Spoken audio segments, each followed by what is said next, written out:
Praise the Lord. आप सबको यीशु मसीह के नाम में प्रेमी सलाम। मुझे इस मौके को देने वाले NLCI के ऑर्गेनाइजर्स, ग्रेस एयरपोर्ट कैंपस के सारे लीडर्स, सबको मैं धन्यवाद देना चाहता हूँ। आज बड़े खुशी और गर्व के साथ आप लोग के सामने खड़ा हूँ।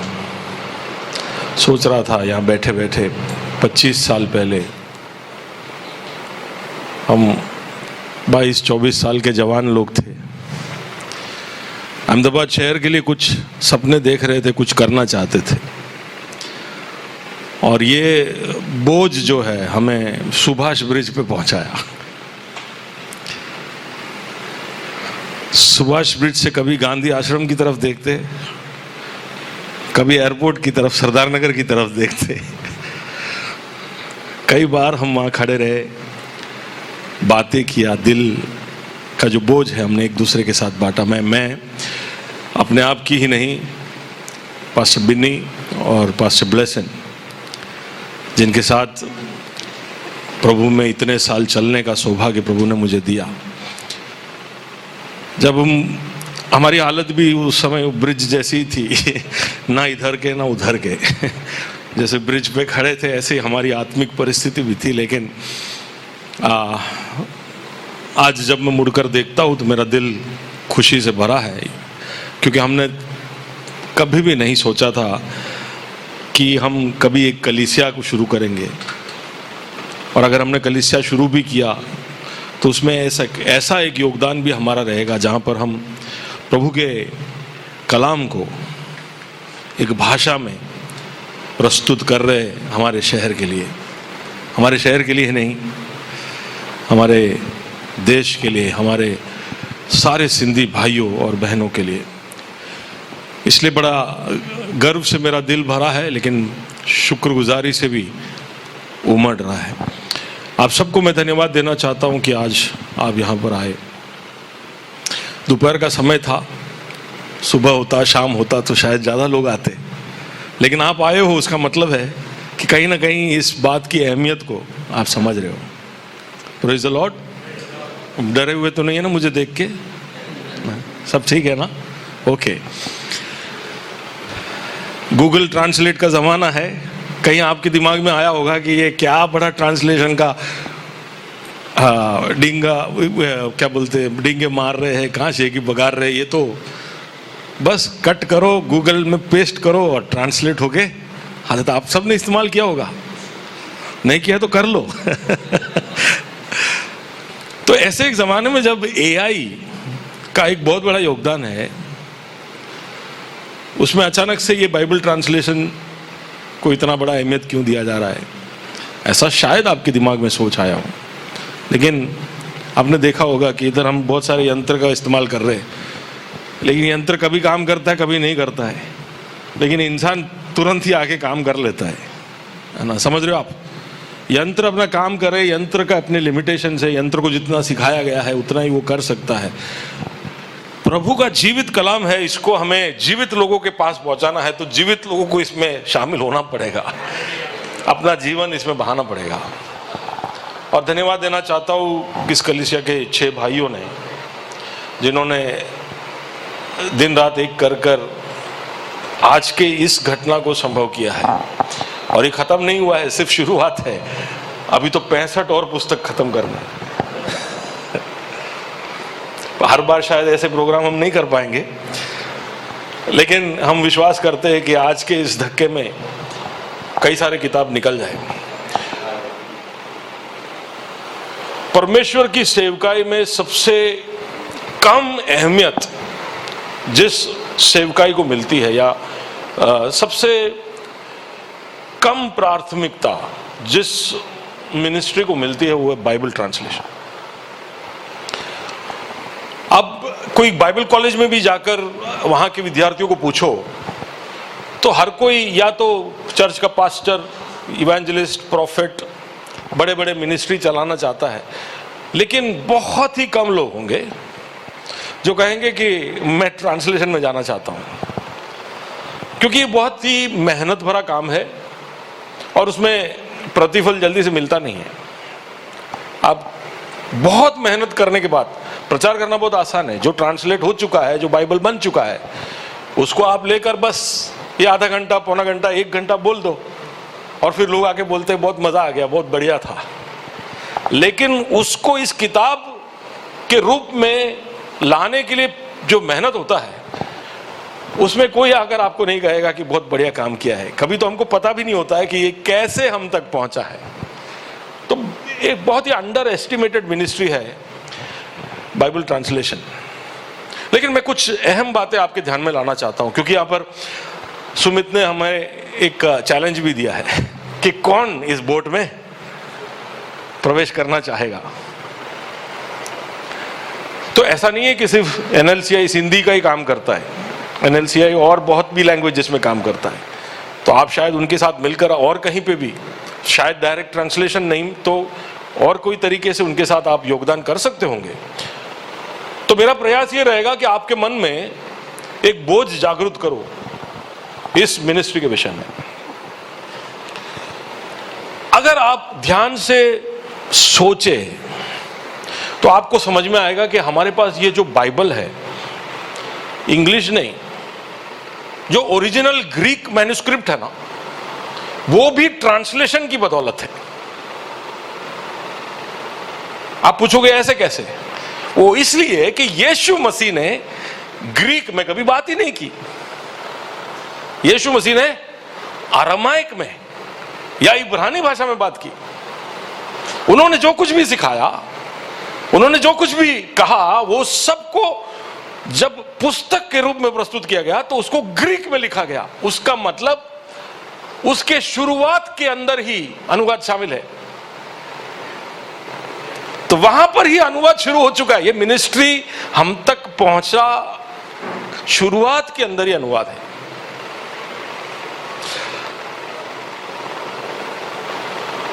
जब पेंटिकोस्ट का अनुभव हुआ, हम जानते हैं कि कई सारी भाषाओं में वहां पर पवित्र आत्मा प्रकट हुआ, तो वो अलग अलग भाषाओं में बोला। यानी कहीं ना कहीं प्रभु वहां पर अंदेशा दे रहा था कि इसको बहुत भाषाओं में बोलना जरूरी है।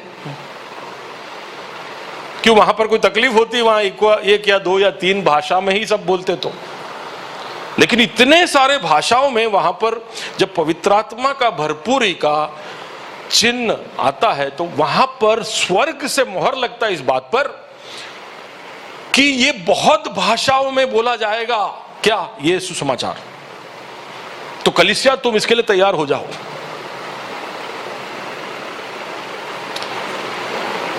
आज हम इंग्लिश में जीसस क्राइस्ट जो बोलते हैं, गाने में गाते हैं, तो उसमें भी जीसस हिब्रू में और क्राइस्ट ग्रीक में है। उस नाम के अंदर भी 2 भाषाओं का मिश्रण है। यानी भाषाओं के साथ का जो कलीसिया का कनेक्शन है, उसको हम छोटा या नजरअंदाज नहीं कर सकते। लेकिन फिर भी हम देखते हैं कि कई सालों तक बाइबल का भाषांतरण दूसरे भाषाओं में नहीं हुआ। बहुत लंबे समय तक ग्रीक या हिब्रू या ज्यादा से ज्यादा लैटिन तक पहुंचा, और इसकी वजह से इतिहास में बड़े बड़े अनर्थ हुए। ट्रांसलेशन नहीं हुआ इसलिए। आप पूछोगे ऐसा तो क्या अनर्थ हो गया ट्रांसलेशन ना होने से? अगर बाइबल अरबिक भाषा में अनुवाद किया गया होता और मोहम्मद नबी के हाथ में पहुंचा होता अरबिक बाइबल, तो उसने बाइबल को समझकर या उसने उसके अंदर से जो अनुवाद किया, जो इंटरप्रिटेशन किया, वो शायद सच्चाई के और ज्यादा करीब होता।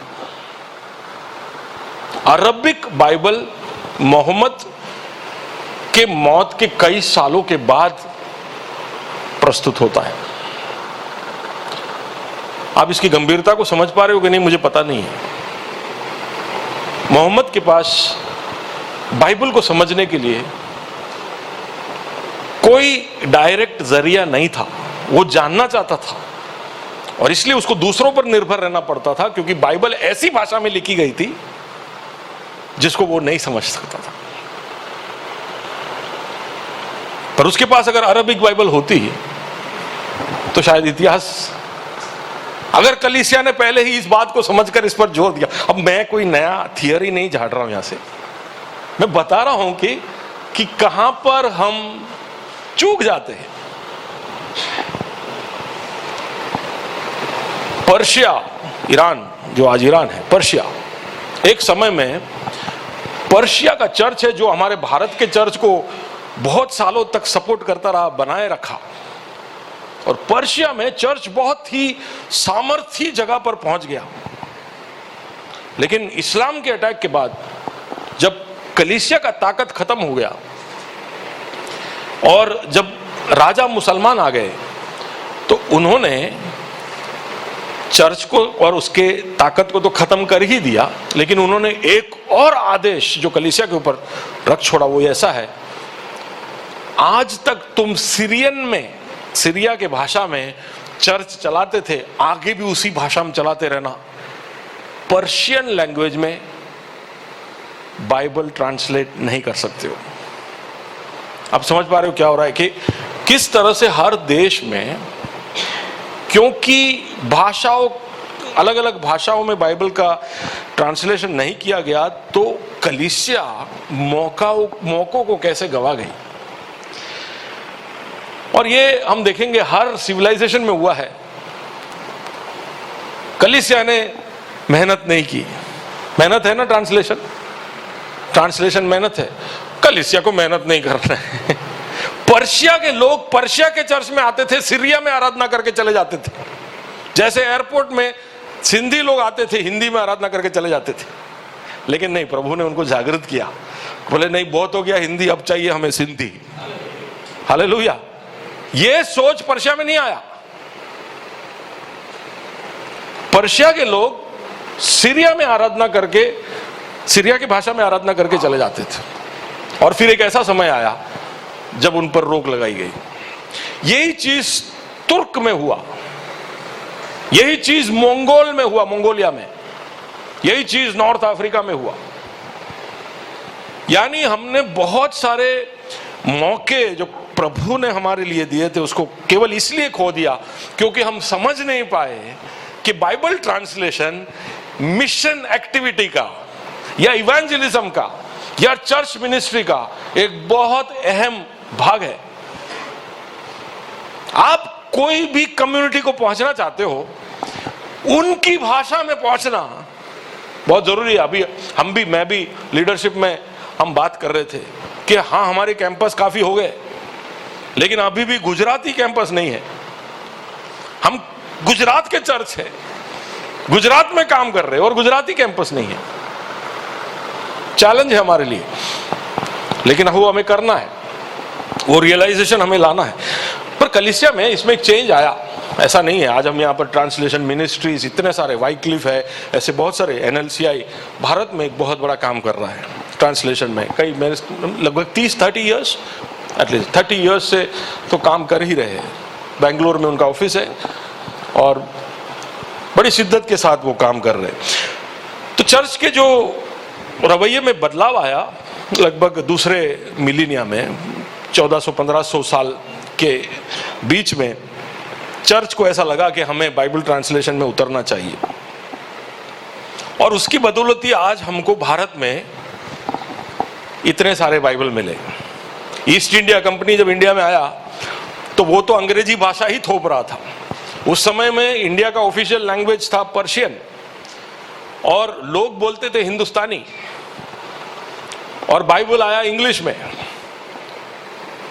ईस्ट इंडिया कंपनी में आए मिशनरीज, अब इनको बताए कैसे, सुसमाचार सुनाए कैसे, पर्शियन सिखाए कैसे और सीखे कैसे, बोलते ये हिंदुस्तानी है। तो एक बहुत बड़ा जो कंफ्यूजन हुआ, उसके बीच में मिशनरियों ने एक नए भाषा का इन्वेंशन किया। वो भाषा का नाम है हिंदी। हम कई सालों से भारत में हिंदी नहीं बोलते, हम सालों से पर्शियन, उर्दू और हिंदुस्तानी बोलते हैं। लेकिन एक नए भाषा का उत्पन्न हुआ जब मिशनरीज बैठ के एक पूरा नया भाषा ही बनाए। इसलिए हिंदी भाषा का ग्रामर इंग्लिश ग्रामर जैसा है, इसलिए हिंदी भाषा का स्ट्रक्चर जो है वो इंग्लिश जैसा है। हिंदी हमको भारत में मिला केवल इसलिए क्योंकि ये बाइबल ट्रांसलेट करना जरूरी था। विलियम कैरी और उनके टीम ने, मैं ऐसा सोचता हूं, कम से कम 3 डजन जितने भाषाओं में, कितने 3 डजन जितने भाषाओं में बाइबल और उनके भागों का अनुवाद किया।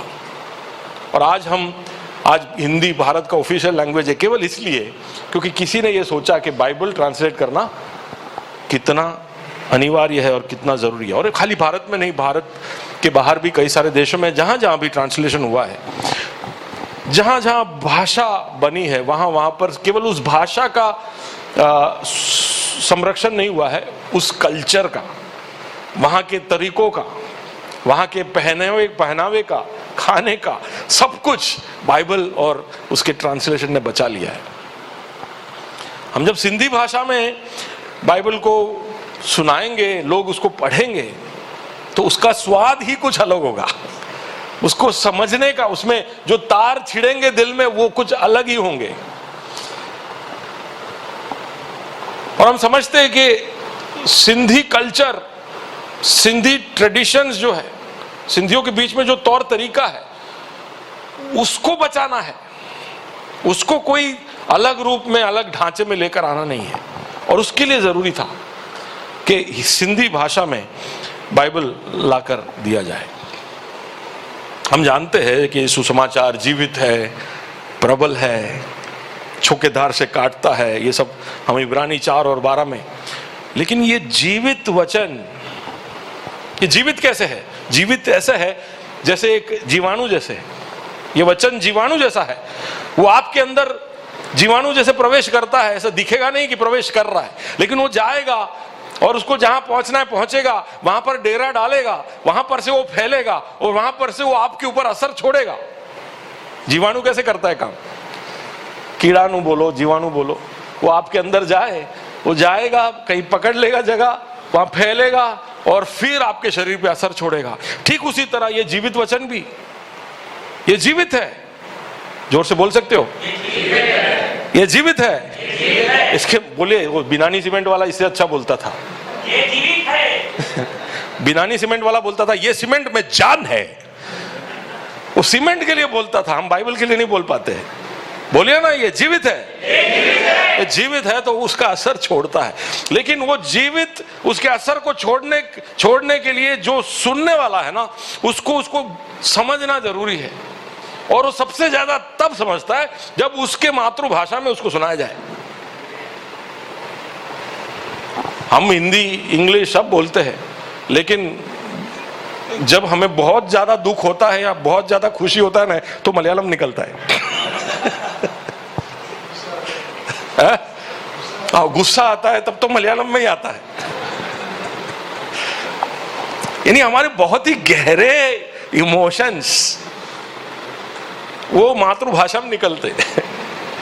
तो इस वचन को, इस जीवित वचन को गहराई तक पहुंचाना है, तो वो जिस वाहन में बैठ के जा रहा है उसको बदलना पड़ेगा।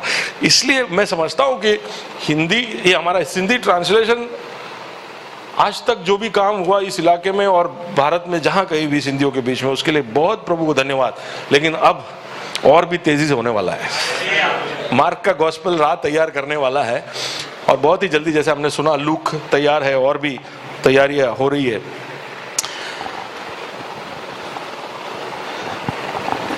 प्रभु का वचन बीज के जैसा भी है, पानी के जैसा भी है, हथौड़े के जैसा भी है, तलवार के जैसा भी है, आईने के जैसा भी है। ये सब हम जानते हैं, लेकिन ये सब तभी हो सकता है जब सुनने वाला वो जैसा सुनना चाहता है वैसा वो सुने तब। और मैं समझता हूं कि एक बहुत बढ़िया काम NLCI के द्वारा शुरू हुआ है।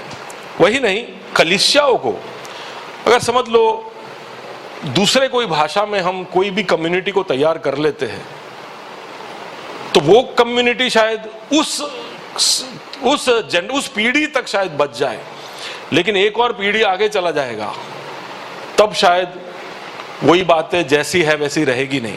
लेकिन अगर भाषा, उनके भाषा में उनको बताया जाए तो पीढ़ी दर पीढ़ी आगे बढ़ते जाता है, उसको संरक्षित रखता है और उनको गलत सीख से बचाए रखता है, फॉल्स डॉक्ट्रिन से, फॉल्स टीचिंग से, कल्ट से, ये सबसे बचाए रखता है। इसलिए उनको जितना ज्यादा समझ में आए उस तरह से इस गॉस्पेल को प्रस्तुत करना जरूरी है, और इसके लिए उनके भाषा तक पहुंचना, मूल भाषा तक पहुंचना। इसलिए मैं समझता हूं क्यों यीशु मसीह ग्रीक नहीं बोल सकता था। अगर ग्रीक में ही बोलना था तो वो पहले से ही ऐसा कुछ वहां पर अरेंजमेंट होता कि यीशु ग्रीक में ही बोलता, ताकि कोई प्रॉब्लम ही नहीं होता। लेकिन यीशु अरामाइक में बोलता है, हिब्रू में बोलता है, और नया नियम ग्रीक में लिखा जाता है। तो अनुवाद बहुत ही जरूरी है हमारे मिनिस्ट्री के अंदर, क्योंकि मैसेज जितना ही इंपॉर्टेंट है उसको कैसे बताया जाए, किसको बताया जा रहा है, उसको कहां तक आपको पहुंचाना है। हालेलुया। 15 साल पहले हमने जब सरदार नगर में मीटिंग शुरू किया, विक्रम भाई सब उस समय से आते हैं हमारे मीटिंग में, 15 नहीं 17 साल नहीं 16 साल हो गया, 2006।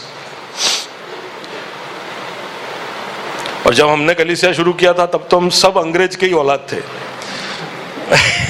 हम ऐसे ही बोलते थे, हमको तो हिंदी में बोलना आता नहीं, अंग्रेजी में प्रचार करते थे। फिर थोड़े समय के बाद हमें पता चला कि नहीं, हिंदी डालना पड़ेगा। हिंदी में थोड़ा बोलना शुरू ही किया था कि प्रभु हमें सिंधियों के बीच में ले गया। लेकिन प्रभु का धन्यवाद हो कि बॉलीवुड है, हिंदी मूवीज है, तो सब कोई हिंदी तो जानता ही है, तो कहीं पे भी जाओ हिंदी में बोलो, चल जाता है। देखो हमारा सबसे बड़ा दुश्मन बॉलीवुड है, क्योंकि उसने हिंदी सब जगह पहुंचा दिया। अब हम हिंदी में खुश है, अब दूसरे कोई भाषा में बस सबको, ऐसा नहीं है। जिसको जो भाषा में जरूरत है अगर पहुंचाना जरूरी है तो हमें करना पड़ेगा। तो हम हिंदी में पहुंचाते गए। लेकिन एक बात है, मैं बात बोलता हूं कि जब भी इस तरह से कोई कम्युनिटी के अंदर कलीसिया जब पहुंचती है ना, तो भाइयों से ज्यादा बहनों का रिस्पॉन्स अच्छा होता है। बहनों का रिस्पॉन्स ज्यादा आता है हमेशा, और उनके लिए जरूरी है कि जो भाषा में वो सबसे ज्यादा समझ सकते हैं। और मैं तो समझता हूँ कि अगर वो हिंदी समझ भी पाते होंगे और कोई भाषा समझ भी पाते होंगे, तो भी उनके मूल भाषा में उनको समझाना, माँओं को समझाना, बहनों को समझाना और जरूरी है, क्योंकि वो अगले पीढ़ी को भी साथ साथ में तैयार कर रहे हैं। वो केवल अपने तक सीमित नहीं रख रहे, वो तुरंत ही अपने बच्चों को भी उसी में लेकर जा रहे। तो भी हमने हिंदी चालू रखा। थोड़ा समय के बाद हमें पता चल गया कि जब वही बात को गिरीश या लतीश के आने के बाद सिंधी में बताना शुरू कर दिया तो असर और गहरा होने लग गया। इसलिए पास्टर बिन्नी धीरे धीरे बैठ जाने लगे, बोले कि यार इनको बोलने दो, मैं बीच बीच में बोलूंगा, इनको बोलने दो, क्योंकि इससे असर ज्यादा हो रहा है, इनको समझ में और आ रहा है, इनको गहरा पहुंच रहा है, असर हो रहा है। एक असलियत है जो हमें समझने की जरूरत है। सिंधी भाषा में बाइबल है, आज भी है। बाइबल सोसाइटी में जाओगे तो आपको सिंधी भाषा में बाइबल मिलेगी, लेकिन उसका स्क्रिप्ट पर्शियन है शायद, उसका जो स्क्रिप्ट है वो पर्शियन है। तो एक तो, और फिर उल्टा पढ़ना पड़ता है, पीछे शुरू करना पड़ता है। अब शायद वो मुश्किल हो गया, और जो शब्दों का इस्तेमाल उसमें किया गया है वो शायद सिंध प्रोविंस पाकिस्तान में बोला जाता है, वो वाला सिंधी है जो हमारे भाइयों को, बहनों को यहाँ समझ में नहीं आता। तो इसलिए जरूरी था कि जो भाषा में वो समझ सके उसमें प्रस्तुत करो। और फिर NLCI का मौका मिला। मैं पास्टर बिन्नी और पास्टर गिरीश के दूरदर्शी होने के उस काबिलियत का तारीफ करना चाहता हूँ।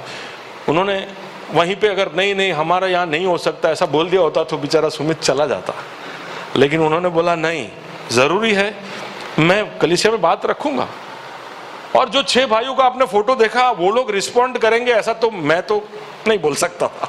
आप मुझे अलग से आके पूछते कि भाई वो लतीश है, वो ईश्वर है, वो नरेश है, वो घनश्याम, वो सब कपड़े बेचते हैं यार। उनको आप मसाला दे दो, अजिनोमोटो दे दो, बेच देंगे। आप उनको एक थान कपड़ा दे दो, बेच के आएंगे। क्या ट्रांसलेशन? इनको बेचारों को अभी अभी तो बाइबल हाथ में पकड़ा है, इनको क्या ट्रांसलेशन दोगे? ट्रांसलेशन तो मुझे डर लगता है, मैं तो कितने सालों से करता हूं, लेकिन उनकी हिम्मत की दाग देनी पड़ेगी। मौका मिला, वो लोग ने कदम आगे बढ़ाया। कई बार हम सोचते हैं कि सब सीखने के बाद ही करेंगे, कभी कभी करने के बाद भी सीखना पड़ता है। क्योंकि जरूरत है, वो कूद पड़े। और एनएलसीआई के पास एक अच्छा प्रोसेस, उन्होंने बताया किस तरह से वो ट्रेन करते हैं। लगभग 8 दिन का ट्रेनिंग, जिसके बाद उन्होंने शुरू किया। दिन के 4 घंटे, आप समझिए, सोमवार से शनिवार सुबह 8 बजे से 12 बजे सिर्फ बाइबल ट्रांसलेशन करते थे ये लोग। आप सोच भी नहीं सकते हो। इनके बीवियों को बहुत बड़ा सलाम, बहुत बड़ा सलाम, जो इतने सुबह टिफिन करते थे, नहीं करते थे, कुछ भी हो, लेकिन 4 घंटा इस तरह छोड़ देना। और बड़े शिद्दत के साथ उन्होंने मेहनत की। उन्हें हिंदी, एनआईवी, एनएलटी, सीईवी, इसके अलावा ये सब वचन, जो एक एक आयत वो पढ़ते थे, उसमें अलग अलग एक्सपर्ट्स का क्या कमेंट्री है, क्या है, वो सब देखना पड़ता था। कभी कभी 4 घंटे बैठने पर एक आयत भी ट्रांसलेट नहीं होता था। फिर वो जो समझे उसको सिंधी में लिखते, फिर बोलते कि सुनने में कैसा लग रहा है, फिर लिखते, फिर बोलते पढ़ने में कैसा लग रहा है, फिर सोचते, अगले दिन आते बोलते यार ये ठीक नहीं लग रहा है। ऐसे एक एक आयत बनाते बनाते 9-10 महीने निकल गए। पहला ड्राफ्ट तैयार हुआ, फिर टीम ने चेक किया, फिर कलीसिया में उसको रखा, फिर कलीसिया ने चेक किया उसको, कम्युनिटी ने चेक किया। क्योंकि मैंने कहा ना, गूगल ट्रांसलेट भी ट्रांसलेट तो करके दे देगा, लेकिन सामने वाले को समझ में भी तो आना चाहिए। इन्होंने जो कम्युनिटी में रखा, तब ये भी देख लिया कि हम जो बताना चाहते हैं वो पढ़ने वाले को समझ में आ रहा है कि नहीं। इस तरह से कम्युनिटी चेक हुआ। उसके बाद ये कंसल्टेंट के पास गया। ये प्रोसेस में इसलिए आपको बता रहा हूं कि आप ऐसा मत सोचिए कि 6 लोग थोड़े नवले थे, वेले थे, बैठ के उन्होंने ट्रांसलेट कर दिया। ऐसा नहीं है। एक बहुत बड़ा प्रोटोकॉल है, एक बहुत ही गंभीर बात है इस जीवित वचन को जीवित रखना, ताकि इसको जो सुने पढ़े उनके जीवन में रूपांतरण हो, उनका जीवन बदले। तो इसको संभाल कर अनुवाद करना जरूरी था। और हमारे भाइयों ने, भाई सुमित के नेतृत्व में और एनएलसीआई के निर्देश में, मैं समझता हूँ कि बहुत ही उम्दा काम किया है। शायद परफेक्ट नहीं होगा, लेकिन मैं समझता हूँ कि उसको इम्प्रूव किया जाएगा। अब ये केवल बाइबल प्रिंटेड रूप में ही नहीं, आपको गूगल के प्ले स्टोर में भी मिलेगा। और वहाँ पर आप जब जाओगे तो वहाँ पर आपको ऑडियो ऑप्शन भी देगा। आप ऑडियो क्लिक करके प्ले करोगे तो हमारे जगदीश दासानी बोलना शुरू करेंगे।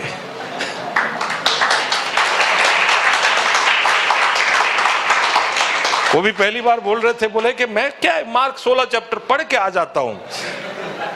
बोले 8 घंटा 4 दिन 32 घंटे बोल के मेरा तो ताकत निकल गया। बोले बहुत मेहनत किया है इन लोग ने। मैं यीशु मसीह में नाम में सबको सलाम करता हूं। और कलीसिया एक जरूरत है तो उसके लिए खड़ा होना जरूरी है। हमने किया है इसलिए नहीं बता रहा हूं, हमारे चारों ओर इसकी जरूरत है। अलग अलग कम्युनिटीज हमारे इस बड़े शहर में आकर रह रहे हैं। हो सकता है शायद उस कम्युनिटी को वहां पर उस भाषा में बाइबल पहुंचाने की जरूरत हो, ताकि इस वचन की जड़ें और गहराई तक उतरे। हम खुद नहीं जा रहे तो और किसी को भी जागरूक करने के लिए अपने आप को तैयार करें। प्रभु हम सबको इन वचनों के द्वारा प्रोत्साहित करे और आशीषित करे।